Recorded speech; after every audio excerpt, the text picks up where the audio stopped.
ಹಲಸಿನಕಾಯಿ ಕಾಯಿ ವಡೆ. ಇದನ್ನು ಮಾಡಲು ಬೇಕಾಗುವ ಸಾಮಗ್ರಿಗಳು: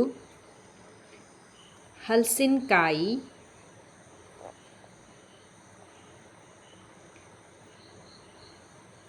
ತೆಂಗಿನ ತುರಿ, ಹಸಿಮೆಣಸು ಅಥವಾ ಕೆಂಪು ಮೆಣಸು,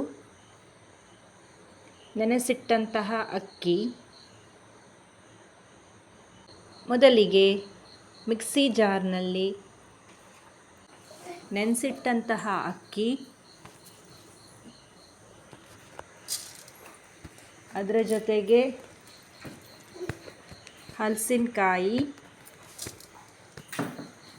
ಮತ್ತು ಹಸಿಮೆಣಸು, ಕೊತ್ತಂಬರಿ ಬೀಜ ಮತ್ತು ರುಚಿಗೆ ತಕ್ಕಷ್ಟು ಉಪ್ಪು ಹಾಕಿ ಚೆನ್ನಾಗಿ ರುಬ್ಬಿಕೊಳ್ಳಬೇಕು. ಸ್ವಲ್ಪ ನೀರನ್ನು ಸೇರಿಸಬೇಕು. ನಂತರ ಹಿಟ್ಟನ್ನು ಚೆನ್ನಾಗಿ ತಟ್ಟಿ ಕಾದಂತಹ ಎಣ್ಣೆಯಲ್ಲಿ ಬಿಡಬೇಕು. ಚೆನ್ನಾಗಿ ಕಾದ ನಂತರ ಅದು ಉಬ್ಬಿಕೊಳ್ತದೆ.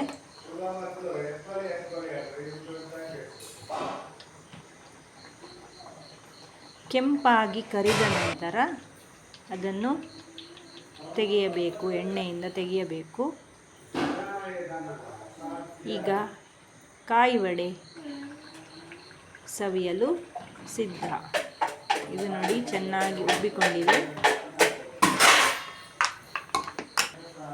ನೋಡಿ, ಈಗ ಕಾಯಿ ವಡೆ ಸವಿಯಲು ಸಿದ್ಧ.